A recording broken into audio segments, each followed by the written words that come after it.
Blue narrative. አቤል ሙሉጌታ ዘፈን አቁሞ ወደ ፕሮቴስታንት መዝሙር ልዘምር ነው ማለቱ ብዙዎችን መንግስት ላይ ቢለጠፍም መንግስትም ከሳምንት በላይ አለውልል ስላላለውና ቴዲ አፍሮ ላይ አፉን ሲከፍት የሙዚቃ ድግስ ሲቀዘቅዝበት ነው ሌላ ቢዝነስ የጀመረው እንጂ በትክክል አላመነም መሄጃ ስላጣ ነው ይላሉ። ሌሎች ደግሞ እውነት ተገለጠለት ወደ ብርሃን ሄደ ሲሉ፣ ብዙ አርቲስቶች ደግሞ ምላሽ ሲሰጡበት ያሾፉበትና የደገፉት ብዙ አርቲስቶች አሉ። እነማን ምን አሉ? አብረን እናያለን። ለቻናላችን አዲስ ከሆናችሁ ሰብስክራይብ በማድረግ ጀምሩና የተሰማችሁን ሐሳብ ኮሜንት ላይ አስፍሩ። እኔ በነገራችን ላይ ያደረገውን ካየው በኋላ አቤል ሙሉጌታ ነው ብለው አቤል ሙሉጌታ ያደረገውን ለማድረግ አቤል ተከፍሎት ካልሆነ በስተቀር አንድ ጤናማ ሰው አቤል ያደረገውን እንዴት ያደርጋል? ዛሬ ይህ ጉዳይ በቃላት ድርድር ብቻ የሚያበቃ ሳይሆን የኢትዮጵያ የጥበብ ሰዎችና የሃይማኖት ግንኙነት ወዴት እያመራ ነው የሚለውን ትልቅ ጥያቄ ያስነሳል።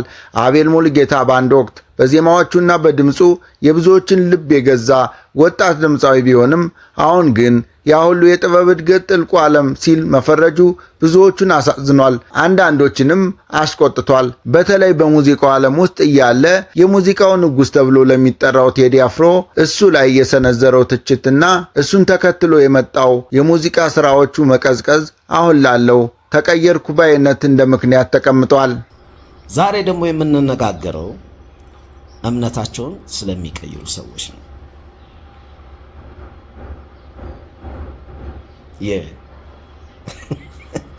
በተለይ ደግሞ ሙዚቀኛ ሆነው ወይ ድምፃውያን ሆነው ከኦርቶዶክስ ቤተ እምነት ወደ ፕሮቴስታንት ቤተ እምነት የሚቀይሩ ማለት ነው። እኔ እንግዲህ በፋሚሊ ሁለቱም አሉ፣ ፕሮቴስታንትም አሉ፣ ኦርቶዶክስም አሉ። ሶ አይ ዶንት ሃቭ ኤኒ ፕሮብለም። የእኔ ዛሬ ውግንነት ከሙዚቃ ጋር ከሙዚቃ አንጻር ነው፣ ሙዚቀኛ ከመሆን አንጻር ነው። እነዚህ ሰዎች እነዚህ ድምፃውያን እምነታቸውን ሲቀይሩ ብዙ ጊዜ የሚሰጡት መግለጫ ነው የሚገርመኝ። ጥልቅ ውስጥ ነበርን ነው የሚሉት። የትኛው ጥልቅ ነው? ሶ ለምሳሌ ፕራይም ታይማቸው ላይ ደግሞ አይደለም የሚቀይሩት እምነታቸው። ፕራይም ታይም ማለት ለምሳሌ ዘፈን አድርገ ዘፈኑ ታውቆ አልበምን ሊሆን ይችላል ሲንግል፣ ከዛ ቱር ትወጣለ። ያኔ ነው ትኬት እንትን ሙሉ ተችሎ ነው። ሰው ደግሞ በጣም በቃ ፍቅሩና አፕሪሺዬሽኑን ያሳያል እዛ አብሮ አንተ ጋር ምናምን። ያ በቃ የሚያጓጓው ታይም ከፍ ይላል ዝቅ ይላል፣ ከዛ ደግሞ ከፍ ይላል። እንደዛ ነው አካሄዱ። እዛ ታይም ላይ አይቀይሩ። ያቺ ክሬሟ ታይም ላይ ዝቅ ጅው ሲል ነው እና ብዙ መውጣት የማይችሉት ከመሰላቸው ይቀይራሉ እና ጥልቁ ነው ይላሉ።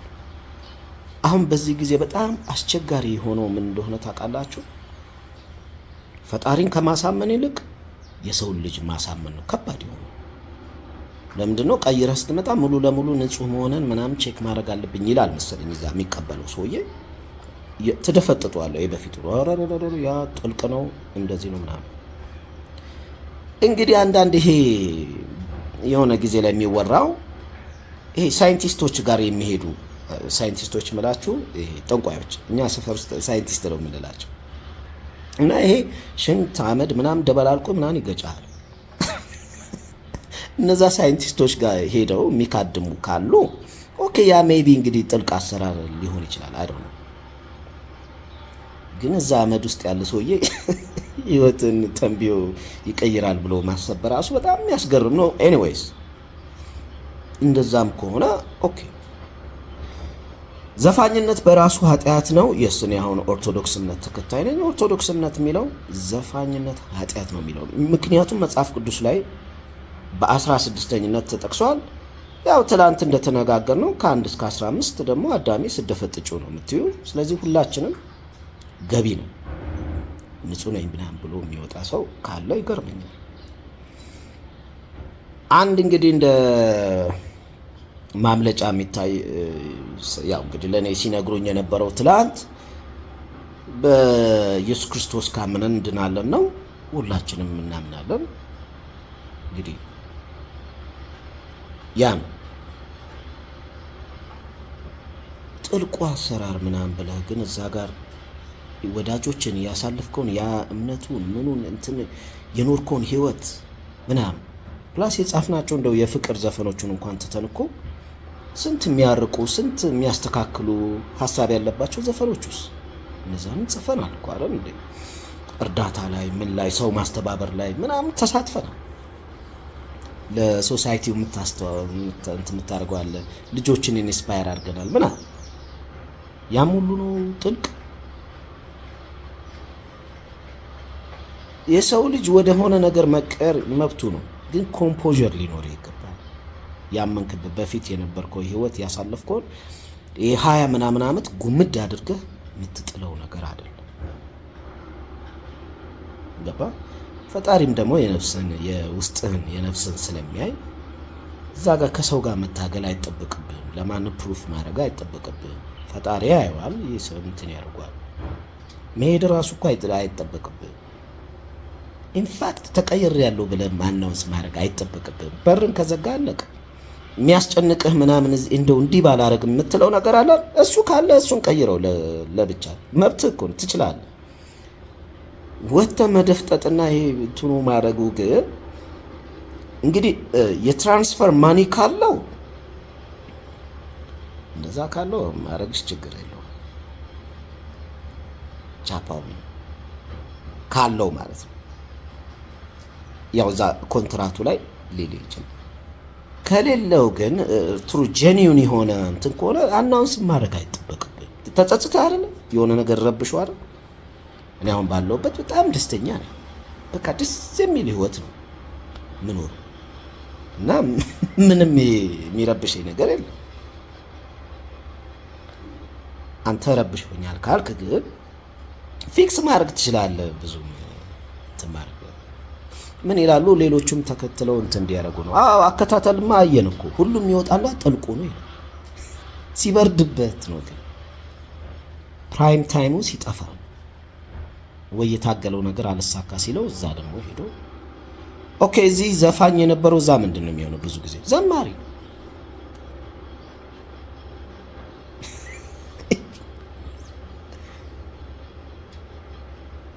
ደግሞ አብዛኞቹ ዘፈን ውስጥ የነበሩ ወደዛ ሄደው መዝሙር ሲያወጡ እኔ እንግዲህ ፋሚሊ ያለኝ አልኳችሁ ቁጭ ብዬ መዝሙር ቀጠቅጣለሁ ማለት ነው።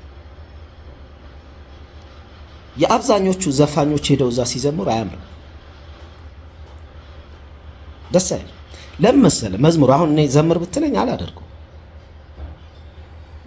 መዝሙር ዘማሪዎቹ ራሳቸው ጸጋ ያ የመዝሙር የመዘመር ጸጋቸው ያስታውቃል። ዘፋኝ ስለሆነ አቤል ሙሉጌታ በአንድ ወቅት በዜማዎቹና በድምፁ የብዙዎችን ልብ የገዛ ወጣት ድምፃዊ ቢሆንም አሁን ግን ያ ሁሉ የጥበብ እድገት ጥልቁ ዓለም ሲል መፈረጁ ብዙዎችን አሳዝኗል፣ አንዳንዶችንም አስቆጥቷል። በተለይ በሙዚቃው ዓለምና በኢትዮጵያ ስነ ጥበብ ውስጥ እጅግ የሚደነቀው ታላቁ ቴዲ አፍሮ ወይም የሙዚቃው ንጉሥ ተብሎ ለሚጠራው ቴዲ አፍሮ የሰጠውና የሰነዘረው ትችትና እሱን ተከትሎ የመጣበት የሙዚቃ ስራዎቹ መቀዝቀዝ አሁን ላለው ተቀየርኩ ባይነት እንደ ምክንያት ተቀምጧል። ይህንም ተከትሎ ታዋቂው ድምፃዊ ሳሚዳን የሰጠው ጠንከር ያለ አስተያየት የብዙዎችን ትኩረት ስቧል። ሳሚዳን ሃይማኖት መቀየር መብት ቢሆንም በአንድ ወቅት ስም ባተረፉበትና በገነኑበት ሙያ ላይ ጭቃ መለጠፍ ግን ነውር መሆኑን በግልጽ የተናገረው ሳሚዳን በመልእክቱ ላይ እንደገለጸው ብዙዎቹ ድምፃውያን ስራቸው ተቀባይነት ሲያጣና አድማጭ ሲርቃቸው ሃይማኖቴን ቀየርኩ ብለው ብቅ ይላሉ። ይህ ደግሞ ፈጣሪን ከመፈለግ ይልቅ ሰውን ለማሳመን የሚደረግ ጥረት ይመስላል። ሳሚ ሲቀጥልም ሃይማኖት ስትቀይሩ መዘባረቅ አያስፈልግም በማለት ጠንከር ያለ ትችት ሰንዝሯል።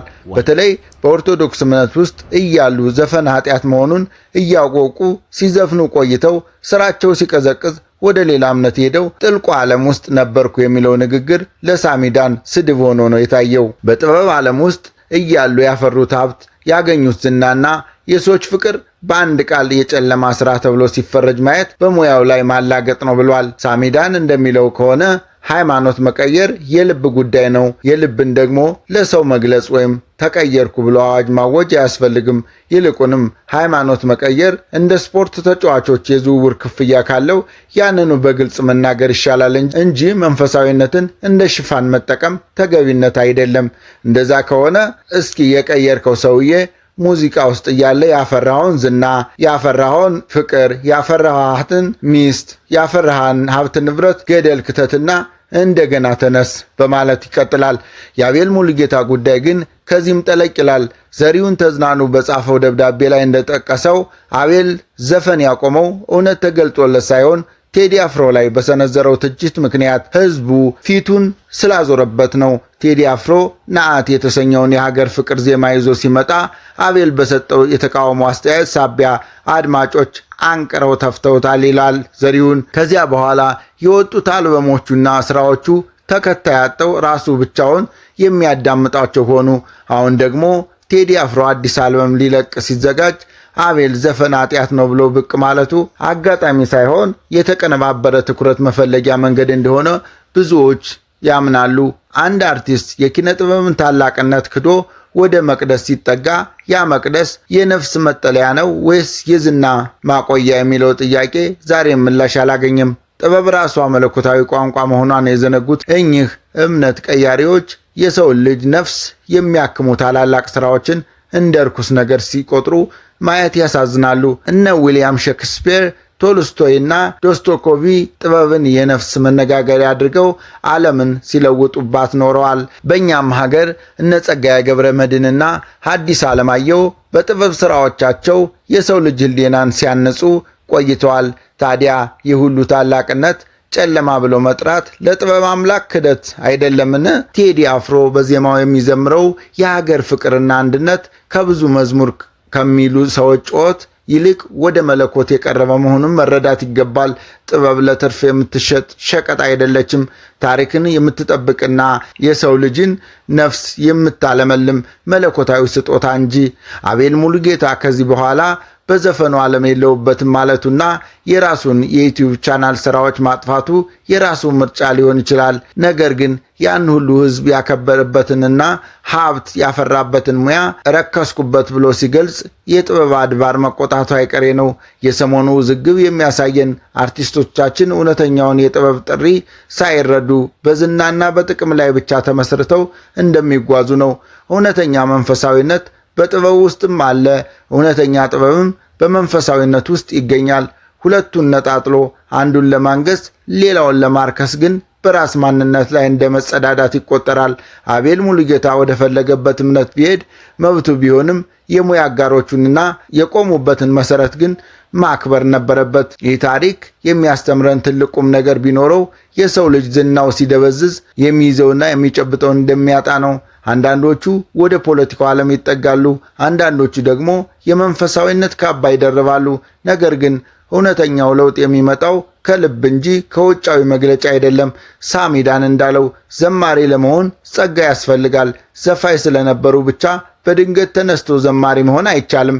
መዝሙር የነፍስ ምስጋና ነው እንጂ የከሸፈ የሙዚቃ ሕይወት ማገገሚያ አይደለም። የአቤል ሙሉጌታ ጉዞ ወዴት እንደሚያደርሰው ጊዜ የሚመልሰው ቢሆንም አሁን ግን በኢትዮጵያ የጥበብ ሰማይ ላይ ጥቁር ነጥብ ጥሎ አልፏል። በመጨረሻም ጥበብ ሁሌም ቢሆን መክሊት አልባዎችን ትራገማለች። አንድ ሰው ጊዜ አገኘው ብሎ በቆመበት መሰረት ላይ አፉን መክፈት የለበትም። ለአቤል ሙሉጌታና መሰሎቹ የሚላከው መልእክት አንድ ነው። ሃይማኖት መለወጥ የውስጥ ማንነትን ማደሻ እንጂ የነበሩበትን የጥበብ መቅደስ ማፍረስ አይደለም። በቴዲ አፍሮና በሌሎች ታላላቅ አርቲስቶች ላይ የሚሰነዘር ትችት ደግሞ ጊዜያዊ ትኩረት ሊያስገኝ ይችላል እንጂ ዘላቂ ክብርን አይሰጥም። እውነተኛው ጥበብ በቃላት መንፈስ ውስጥ የሚኖር ታሪክን የሚጠብቅና የሰው ልጅ ነፍስ የሚያለመልም ነው እንጂ በሐሰተኛ መንፈሳዊነት ስም የሚነገድበት የገበያ አዳራሽ አይደለም። ይህ የአቤል ሙሉጌታ ጉዳይ ገና ብዙ የሚያነጋግር ይመስላል። የሃይማኖት አባቶችና የአርቲስት ጓደኞቹ የሚሰጡት ምላሽ ወደፊት የሚታይ ይሆናል። ሆኖም ግን የጥበብ አፍቃሪ ሕዝብ የሚፈልገው እውነተኛ ስራን እንጂ በሃይማኖት ስም የሚደረግ ድራማን አይደለም። ጥበብ በልጆቿ ክብር ትቆማለች፣ እውነተኛውንም መክሊት ፈልጋ ታከብራለች። አቤል ሙሉጌታ በአንድ ወቅት እኔ የቴዲ አፍሮ አድናቂ ነኝ፣ ቴዲ የኔ ሞዴል ነው ብሎ በይፋ ሲናገር እንደነበር ይታወሳል። የጃ ያስተሰርያል አልበምን ሰምቶ ሙዚቃን እንደወደደና እንደሱ የመሆን ህልም እንደነበረው ምስክርነቱን ሰጥቷል። ዛሬ ታዲያ ምን ተገኝቶ ነው ቴዲን መተቸት የጀመረው? በሙዚቃው ዓለም ውስጥ ዝና ሲያተርፍ ቴዲን ሞዴሉ አድርጎ ዛሬ ስራዎቹ ሲቀዘቅዙና አድማጭ ሲያጣ ደግሞ በሃይማኖት ስም ተሸሽጎ የቀድሞ አሪያውን ሙያውን ዝቅ ማድረግ ተገቢ ነው ወይ? ሳሚዳን ለዚህ ነው መዘባረቅ አያስፈልግም ያለው። ሃይማኖት የገንዘብና የዝውውር ጉዳይ ከሆነ ያንኑ በግልጽ መናገር ይሻላል። የጥልቁ ዓለም ተረክ ግን ብዙዎችን አላሳመነም። በተለይ ድምፃዊው ሃይማኖቱን ከቀየረ በኋላ የነበሩበትን የዘፈን ቪዲዮዎች ከዩቲዩብ ገጹ ላይ ማጥፋቱ ለብዙዎች ግራ መጋባትን ፈጥሯል። ያ ጥበብ ያን ያህል አስጸያፊ ነበር ወይ? በዛ ጥበብ ውስጥ እያለ የተገኘው ሀብትና ዝናስ አብሮ አይጠፋም ወይ? የሚሉ ጥያቄዎች እየተነሱ ነው። በኢትዮጵያ የኪነ ጥበብ ታሪክ ውስጥ ብዙዎች ከዘፈን ወደ መንፈሳዊ ሕይወት ተሸጋግረዋል። ነገር ግን አብዛኞቹ ያደረጉት በጸጥታና በታላቅ ጥንቃቄ ነበር። አቤል ግን በጩኸት የቀድሞ ሙያውን በማርከስ መምጣቱ ለየት ያደርገዋል። ይህ ደግሞ በኢትዮጵያ ኦርቶዶክስ ተዋሕዶ ቤተክርስቲያን አማኞችና በፕሮቴስታንት አማኞች መካከል አላስፈላጊ የቃላት ጦርነት እንዲቀሰቀስ ምክንያት ሆኗል። አቤል የሰራቸው የጥበብ ስራዎች የራሳቸው የሆነ ውበትና መልእክት ነበራቸው። እነዚያን ስራዎች እንደ ርኩስ ነገር መቁጠር የጥበብ አምላክን ማሳዘን ነው። ጥበብ የፈጠራ ስጦታ ናት። በዛ ስጦታ ሰውን ማሳዘንና ማስተማር፣ ማጽናናት ይቻላል። ታዲያ ይህ መለኮታዊ ጸጋ እንዴት ነው ጥልቁ ዓለም የሚባለው? ሳሚዳን እንዳለው ጥበብን በሃይማኖት ስም ማጠልሸት ለሙያው ክብር አለመስጠት ነው። አቤል ሙሉጌታ አሁን የጀመረው አዲስ የህይወት ምዕራፍ እውነተኛ ይሁን ወይም ጊዜያዊ መጠለያ ወደፊት የሚታይ ይሆናል። ነገር ግን የኪነ ጥበብ አድባር ዛሬም የልጆቿን ክብር ትጠይቃለች። ቴዲ አፍሮ በኢትዮጵያ ሙዚቃ ውስጥ ያለው ስፍራ የማይናወጥ ነው። እርሱ በዜማዎቹ ሀገርና ፍቅርን ሲሰብክ፣ አቤል ግን እርሱን በመተቸት ዝናን ለማግኘት ሞክሯል። ይህ ሙከራው ግን አልተሳካለትም። ይልቁንም ህዝቡ ፊት እንዲያዞርበት አደረገ። አሁን ደግሞ የፕሮቴስታንት መዝሙር ልዘምር ነው ማለቱ ሌላው የትኩረት መፈለጊያ መንገድ እንደሆነ ይታሰባል። በኢትዮጵያ ውስጥ ሃይማኖት ስሱ ጉዳይ ነው። ሰውን በሃይማኖት ስም ማታለል ወይም ትኩረት መሳብ ቀላል ሊመስል ይችላል። ነገር ግን እውነቱ ፈጥኖ መውጣቱ አይቀሬ ነው። ሳሚዳን ድምፃውያን ስራቸው ሲቀዘቅዝ ሃይማኖት መቀየራቸውን ያሳውቃሉ ሲል በምክንያት ነው። ይህ ደግሞ ለአቤል ብቻ ሳይሆን ለሌሎችም ተመሳሳይ ድርጊት ለሚፈጽሙ አርቲስቶች የተሰጠ ጠንካራ መልእክት ነው። የጥበብ ሰዎች መክሊታቸውን በሚገባ ሊረዱ ይገባል። ጥበብ ለሰዎች ደስታን የምትሰጥ፣ ለሀገር ተስፋን የምታበስር ናት። አቤል ሙሉጌታ የነበረውን መክሊት በወጉ ሳይጠቀምበት በሃይማኖት ስም መሸሸጉ ለጥበብ ዓለም ትልቅ ኪሳራ ሊሆን ይችላል። መዝሙር ዘማሪነትን ደግሞ ሌላ የጸጋ ስጦታ ነው። ዘፋኝ ስለነበሩ ብቻ መዝሙር መዘመር አይቻልም። መመሰጥ፣ መማር፣ ማስተዋል ይጠይቃል። መዝሙር ከልብ የሚፈልቅ የነፍስ ዜማ ነው። አቤል ወደ መዝሙር ዓለም ሲገባ ያንኑ የነፍስ ዜማ ይዞ ይመጣ ይሆን ወይስ የነበረውን ዝና ለማደስ እና መሸሸጊያ ለመፈለግ? ይህ ጥያቄ የአድማጮችን የሃይማኖት ተከታዮች ጥያቄ ነው። የሰሞኑ ውዝግብ በኢትዮጵያ የኪነ ጥበብ ዓለም ውስጥ አዲስ የታሪክ ምዕራፍ የከፈተ ይመስላል። አርቲስቶች ስለ ሃይማኖታቸውና ስለ ሙያቸው ያላቸውን ግንዛቤ ሊፈተሽ እንደሚገባም ማመላካች ነው። የአቤል ሙሉጌታ ውሳኔ በሀገራችን የሃይማኖትና የኪነ ጥበብ መጋጠሚያ ላይ ትልቁ ፍንዳታ ፈጥሯል። ይህ ፍንዳታ ደግሞ ሁለት መልክ ያላቸው የሰዎች ምላሾች ይዞ ብቅ ብሏል። በአንድ በኩል የፕሮቴስታንት እምነት ተከታዮች አንድ ነፍስ ወደ እውነት ተመለሰች በሚል ታላቅ ደስታና እልልታ አቤልን ሲቀበሉት ይታያል። በሌላ በኩል ደግሞ የሙዚቃ አፍቃሪዎችና የቴዲ አፍሮ ደጋፊዎች ነገሩን በሹፈትና በትዝብት እያዩት ይገኛሉ። በፕሮቴስታንት ማህበረሰብ ዘንድ አቤል ሙሉጌታ ዘፈን አቁሞ ወደ መዝሙር መምጣቱ እንደ ትልቅ የድል ዜና ነው የተቆጠረው።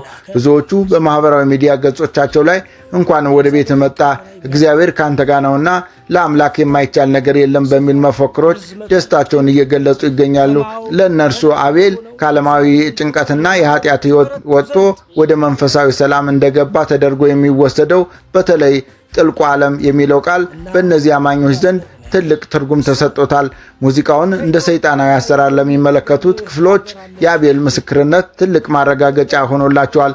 በዚህ ምክንያት በቤተ ክርስቲያን መድረኮች ላይ አቤልን ለማየት የእርሱን የለውጥ ጉዞ ለመስማት የሚጓጉ ብዙዎች ናቸው። ይህ ደስታ ግን ከመንፈሳዊነት ባሻገር አንድ የታወቀ ድምፃዊ ወደ እምነታቸው በመቀላቀሉ የሚሰማቸው የኩራት ስሜትም የታከለበት ይመስላል። በተቃራኒው ደግሞ በሙዚቃው ጎራ ያለው ሹፈትና መሳለቂያ እጅግ በርትቷል። የሙዚቃ አፍቃሪዎችና የተለያዩ ታዋቂ ሰዎች አቤልን ገበያ ሲቀዘቅዝበት ወደ ቤተ መቅደስ የሮጠ ነጋዴ አድርገው ነው የሚመለከቱት። በተለይ በፌስቡክ እና በቲክቶክ ላይ የሚዘዋወሩ ቪዲዮዎችና ምስሎች የአቤልን የቀደሙ ንግግሮች የአሁኑን ለውጥ እያነጻጸሩ ያሾፉበታል። ኪሱ ሲቀል መንፈሳዊነቱ ከበደ የሚሉ አስተያየቶች በስፋት እየተሰነዘሩ ነው። የሙዚቃ ደጋፊዎች እንደሚሉት ከሆነ አቤል ቴዲ አፍሮ ላይ አፉን በከፈተበት ወቅት ነው እድሉ የጨለመበት። ቴዲ አፍሮ ለኢትዮጵያውያን የሙዚቃ ንጉሥ ብቻ ሳይሆን የብሔራዊ ስሜት መገለጫም በመሆኑ በእርሱ ላይ መሰንዘር ለውድቀት ዳርጎታል። ነአት ላይ የሰነዘረው ትችት አድማጮቹን ስላስቆጣ ከዚያ በኋላ የለቀቃቸው ስራዎች ሁሉም አድማጫቸው እንደነበር ያስታውሳሉ። አሁን ደግሞ ቴዲ አዲስ አልበም ሊለቅ ሲል አቤል መዝሙር ልዘምር ነው ማለቱ ለብዙዎቹ የከሸፈ አርቲስት የመጨረሻ አማራጭ ሆኖ ታይቷቸዋል። አንዳንዶቹ ደግሞ መንግስት አለውልህ አላለውም እንጂ ቢለው ኖሮ ዛሬም ዘፋኝ ነበር በማለት የፖለቲካውንም ገጽታ ጨምረው ይሳለቁበታል። ይህ የሹፈትና የደስታ ሽኩቻ በማህበራዊ ሚዲያ ላይ ከፍተኛ ጦርነት አስነስቷል። የፕሮቴስታንት አማኞች አቤልን ለመከላከል በሚያደርጉት ጥረትና የሙዚቃ ደጋፊዎች ደግሞ አቤልን አስመሳይ ለማለት በሚያቀርቧቸው ማስረጃዎች መካከል የኢትዮጵያ የኪነ ጥበብና ሃይማኖት ውጥረት ውስጥ ገብቷል። ሳሚዳን ቀደም ሲል እንደተቸው ሃይማኖት መቀየር መብት ቢሆንም የቀድሞውን ሙያ ማጠልሸት ግን በሁሉም ወገኖች ዘንድ ጥያቄ አስነስቷል። ጥልቁ ዓለም የሚለው አገላለጽ የጥበብ ሰዎችን ክብር የሚነካ በመሆኑ ሙዚቀኞቹ በንዴት ምላሽ እየሰጡ ነው። ለእነርሱ ጥበብ የነፍስ ምግብና የፈጣሪ ስጦታ ሆና ሳለ አቤል ግን እንደ ርኩስ ነገር መቁጠሩ ክደት ነው። በአንጻሩ የፕሮቴስታንት ሰባኪያንና አማኞች ይህን ቃል እንደ ትልቅ የእውነት መገለጫ ተጠቅመውበታል። ይህ ክፍፍል ደግሞ በሀገሪቱ ውስጥ ያለውን የሃይማኖትና የባህል ስብራት በግልጽ ያሳያል። በቤተ ክርስቲያን ውስጥ የሚደረግለት አቀባበል በደስታ የታጀበ ቢሆንም ያ ደስታ እስከ መቼ ይቆያል የሚለው ግን አጠራጣሪ ነው። ብዙዎች ድምፃውያን ወደ መዝሙር ሲመጡ መጀመሪያ ላይ ትልቅ ትኩረት ያገኛሉ። በኋላ ግን አዳዲስ መዝሙሮቻቸው እንደ ዘፈኖቻቸው ተወዳጅ ካልሆኑና ገበያው ካልደራላቸው ወደ ቀድሞ ሕይወታቸው ሲመለሱ ታይተዋል። ይህ ስጋት በሙዚቃ ደጋፊዎች ዘንድ ለሹፈት ትልቅ ግባት ሆኗል። ነገ ደግሞ መንፈስ ቅዱስ ፈቀደልኝ ብሎ መመለሱ አይቀሬ ነው የሚሉት ትንቢቶችም በየኮሜንት መስጫው ላይ ሞልተዋል። የፕሮቴስታንት ማህበረሰብ ግን ይህ የሰዎችን ሹፈት እንደ መከራና ፈተና በመቁጠር አቤልን የበለጠ ለማበረታታት እየሞከሩ ነው። ከዚህ ሁሉ በላይ ግን የአቤል ሙሉጌታ ድርጊት ከኪነ ጥበብ ዓለም ላይ ያሳደረው ተጽዕኖ ጥልቅ ነው። በአንድ ወቅት አርአያ ነው የሚለው ቴዲ አፍሮን መተቸቱና አሁን ደግሞ ሙያውን ማርከሱ በኢትዮጵያ አርቲስቶች ዘንድ የታማኝነትና የሥነ ምግባር ጥያቄ እንዲነሳ አድርጓል። አቤል ሙሉጌታ ወደ መዝሙር ዓለም ሲገባ የሚጠብቀው ትልቁ ፈተና ነው። ያ ከዚህ በፊት የነበረው ተሰጥኦ ዝናው በቤተ ክርስቲያን መድረክ ላይ እንዴት ይቀጥላል የሚለው ነው። ብዙዎቹ ከዚህ ቀደም እንዲህ አይነት ጉዞ አድርገው በስተመጨረሻ የገበያ ሁኔታና የመንፈሳዊ ዓለም ጥብቅ ደንቦች ስላልተስማሟቸው ወደ ቀድሞ ሕይወታቸው የተመለሱ አርቲስቶች አሉ። የሙዚቃ ደጋፊዎች ሹፌት የሚበረታቱት ይህን ታሪክ በመጥቀስ ነው። ነገ ገበያው ሲሞቅ ተመልሶ ይዘፍናል የሚለው ትንቢት በአቤል ላይ ያንዣብባል። በአጠቃላይ የአቤል ሙሉጌታ በኢትዮጵያ የኪነ ጥበብና ሃይማኖት ታሪክ ውስጥ እንደ ትልቅ መመሪያ ሆኖ የሚጠቀስ ነው። ጥበብ መክሊት አልባዎችን ትራገማለች፣ እውነተኛውን መክሊት ፈልጋ ታከብራለች። አንድ ሰው ዝናው ሲደበዝዝ የሚይዘውና የሚጨብጠው ማጣቱ የሚጠበቅ ቢሆንም የቆመበትን መሰረት ማፍረስ ግን በታሪክ ፊት ተጠያቂ ያደርገዋል። በኢትዮጵያ ሙዚቃና ሃይማኖት መካከል ያለውን ግንኙነት እንደገና እንድንፈትሽ አድርጎናል። ጥበብ የሰው ልጅ ነፍስ የምታክም ሀገርን የምታድንና ታሪክን የምትጠብቅ መለኮታዊ ቋንቋ ናት። ይችን ቋንቋ የካደና ያረከሰ አርቲስት ወደ የትኛውም መቅደስ ቢጠጋ እውነተኛውን ሰላም ሊያገኝ አይችልም። እውነተኛ ለውጥ የሚመጣው ከውስጥ ማንነት እንጂ ከውጫዊ የልብስና የእምነት ስም ለውጥ አይደለም። አቤል ሙሉጌታ አሁን በያዘው መንገድ ላይ በጽናት ይቆይ ወይም አይቆይ ጊዜ የሚመልሰው ቢሆንም አሁን ግን በኢትዮጵያ የጥበብ ሰማይ ላይ የፈጠረው ጥላሸት ለረጅም ጊዜ ሲነሳና ሲጠቀስ ይኖራል። ጥበብ ሁልጊዜም ቢሆን በልጆቿ ክብር ትቆማለች። መክሊት የሌላቸውና በጥበብ መቅደስ ውስጥ ለጥቅም ብቻ የሚቆሙ ሰዎች በስተመጨረሻ መጋለጣቸው አይቀርም። የአቤል ሙሉጌታ ታሪክ ለብዙ ወጣት አርቲስቶች ጥልቅ ትምህርት የሚሰጥ ነው። ዝናንና ገንዘብን በጠፋ ጊዜ ሃይማኖትን እንደ ሽፋን መጠቀም መጨረሻው ውድቀት መሆኑን በግልጽ ያሳያል። እውነተኛ መንፈሳዊነት በጥበብ ውስጥም ይገኛል። እውነተኛ ጥበብም በመንፈሳዊነት ውስጥ ይኖራል። ሁለቱን ነጣጥሎ አንዱን ለማጥፋት መሞከር ግን በገዛ ራስ ላይ እንደ መፍረድ ይቆጠራል። በመጨረሻም ለአቤል ሙሉጌታ የምንመኘው እውነተኛውን የነፍስ ሰላም እንዲያገኝ ነው። ነገር ግን ያገኘው ሰላም በቴዲ አፍሮና በሌሎች አርቲስቶች ላይ ከሰነዘረው ትችት እንዲሁም ካረከሰው ሙያ ጋር እንዴት ይታረቃል የሚለው ጥያቄ የአድማጮችንና የሕዝብ ጥያቄ ሆኖ ይቀጥላል። የዛሬው ዝግጅታችን የአቤል ሙሉጌታ አነጋጋሪ ጉዳይ፣ የሳሚዳን ጠንካራ ትችት፣ የፕሮቴስታንት አማኞች ደስታና የሙዚቃ አድማጮች ሹፈት በጥልቀት የዳሰሰ ነበር። ይህ ጉዳይ ገና ብዙ የሚወራለትና የሚተነተን በመሆኑ አዳዲስ መረጃዎች ሲኖሩ ተመልሰን እንመጣለን። ለቻናላችን አዲስ ከሆናችሁ ሰብስክራይብ አድርጉ። የኢትዮጵያ ኪነ ጥበብ በልጆቿ ትብብር ትኑር፣ እውነተኛው ጥበብም በልባችን ይንገስ። ስላዳመጣችሁን ከልብ እናመሰግናለን። ቸር ሰንብቱ። ምን ያስገርም? ኧረ ምንም አያስገርመኝ። ምንም ያስገርም ነገር አለ? ምንም አያስገርም። ያስገርመኝ አንድ ነገር አለ። የእግዚአብሔር ፍቅር ያስገርመኛል። ዋው! የእግዚአብሔር ፍቅር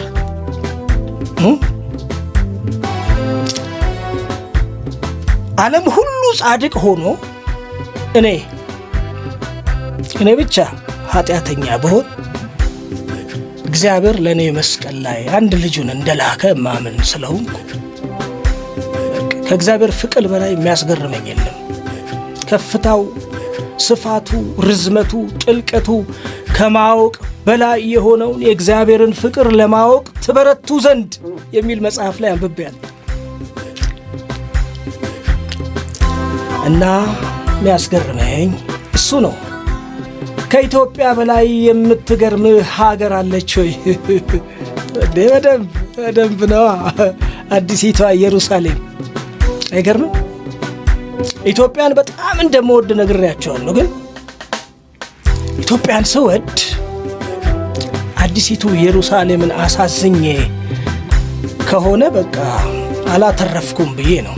እናቶቼም አባቶቼም ደግሞ ሲያስተምሩኝ እንደዛ ብለው ነው።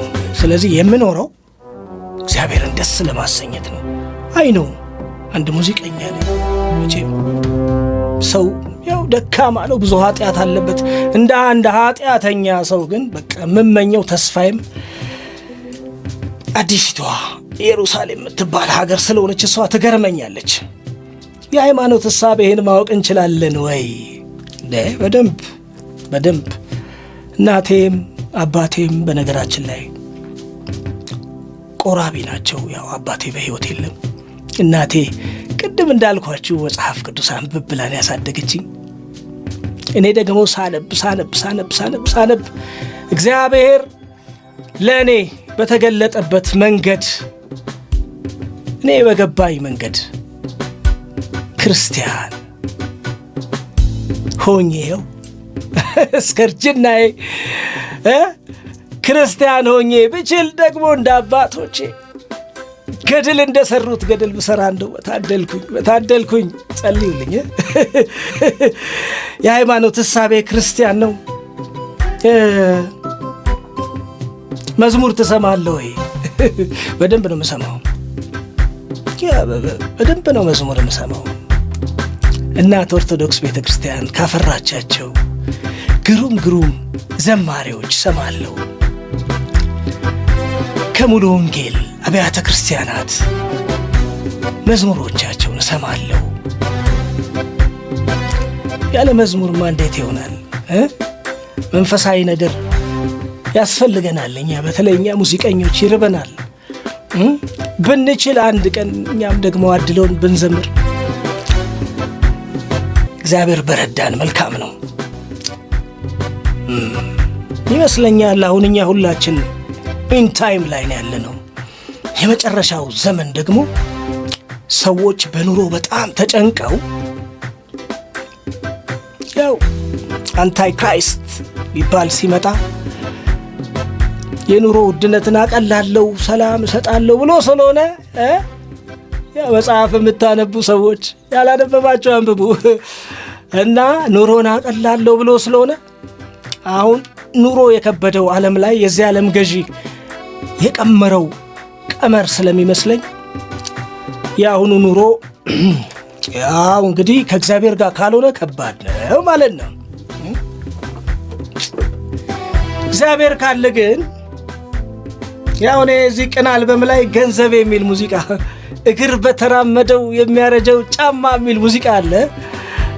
እንደዛ ነው። ስለ ጊዜ ምን ትላለህ? ዋው ጊዜ እኮ ክብ እኮ ነው።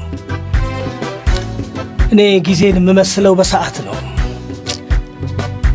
ከላይ ያለው 12 ነውና ባለጠጋ አርጉት 12ን። ከዛ ያ 12 ሲዞር 1 ይሆናል፣ እየቀነሰ ይመስላል። ከዛስ 2 3 4 እያለ ዞሮ ደግሞ ቀንሶ 10 11 መልሶ 12 ተመልሶ ደግሞ እንደገና 1 ይላል። ስለዚህ ዛሬ የከበረ የመሰለው ነገ አይደለም። ዛሬ ጤነኛ የመሰለው ነገ ይታመማል። እንደዛ ነው። ግን በጊዜ ውስጥ ጊዜ ዞሮ ስለሚከፍል ስትሄድ ብቻ አይደለም ጊዜ ስትመለስም ስላለው ስትሄድ የምትዘራውን መጠንቀቅ አለብህ በጊዜ ውስጥ ብዬ አምናለሁ። ምክንያቱም ስትመለስ የምታጭደው አንተው ስለሆንክ። ስለዚህ ጊዜ እንደዛ ይመስለኛል። ባለጠጋ የሆነ ድሃ ይሆናል። ድሃ የነበረ ደግሞ ድሃ ሆኖ ላይቀር ይችላል፣ ባለጠጋ ይሆናል። እንደዛ ነው። በህይወት ያለ በህይወት አይኖርም። ጊዜ ትርጉሙ ብዙ ነው። ጊዜን ለተረዳው ሰው በቃ ቀደም እንዳልኳችሁ ለአዲሲቷ ኢየሩሳሌም እንዴት መኖር እንዳለበት መስኖ ይኖራል ብዬ አስባለሁ። አቤል የአብይ አህመድ መተቸት ቆርቆሮት ለምን ተተቸ ብሎ መውጣቱ ለነውረኝነቱ ቃል እንዳይኖረው ያደርግ። ወጣ ዳርቆማ እኮ አይደለም ግጥም ዜማ ጽፈ። በርግጥ ግጥሙን አብይ አህመድ እንደጻፈለት የሚናገሩ ሰዎች አሉ።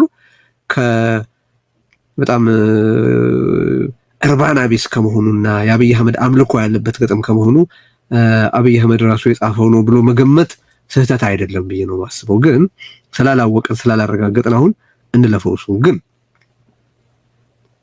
እንዴት